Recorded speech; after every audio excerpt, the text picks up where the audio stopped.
আমাদের কাছে যেটা স্পষ্ট হচ্ছে যে বাংলাদেশে আসলে আহ, ওনারা বলতেছেন যে এখানে একটা চরমপন্থা বা উগ্রপন্থার আহ, সুযোগ তৈরি হয়েছে নতুন যে পরিস্থিতির কারণে, হাসিনা চলে যাওয়ার কারণে। কিন্তু আমরা মনে করি যে এটা সুযোগটা নিতে দেওয়া হবে না। এটা আমাদের সরকারের পক্ষ থেকে অবস্থান হচ্ছে এই সুযোগ কাউকে নিতে দেওয়া হবে না।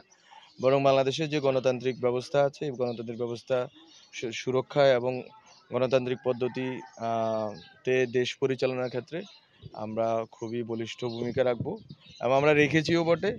এবং সামনে থেকে আমরা চেষ্টা করব বাংলাদেশে যাতে হচ্ছে যে কোনোভাবে উগ্রপন্থা, কোনো ধরনের উগ্রপন্থা, ধর্মীয় রাজনীতিক কোনো রকম উগ্রপন্থায় যাতে বাংলাদেশে মাথাচাড়া না দিতে পারে এবং বাংলাদেশকে যাতে আমরা একটা গণতান্ত্রিক যে রূপান্তরের ক্ষেত্রে ডক্টর মোহাম্মদ ইউনূসের নেতৃত্বে আমরা কাজ করছি এটা যাতে আমরা সাধন করে যেতে পারি এবং নির্বাচনের মাধ্যমে যথাসময়ে আমরা যাতে গণতান্ত্রিক একটা রূপান্তরে ভূমিকা রাখতে পারি, এটা হচ্ছে আমাদের একমাত্র চাওয়া।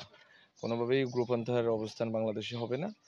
আর এক্ষেত্রে সরকার আলোচনা করেছে, অনেক সময় সতর্কতা দিয়েছে, কিন্তু আমরা মনে করি যে আমরা যদি দেখি যে আসলে আলোচনা এবং সতর্কতার মাধ্যমে সমাধান হচ্ছে না, তাহলে আমরা হার্ড লাইনে যাব এবং সেটা খুব শীঘ্রই যাব।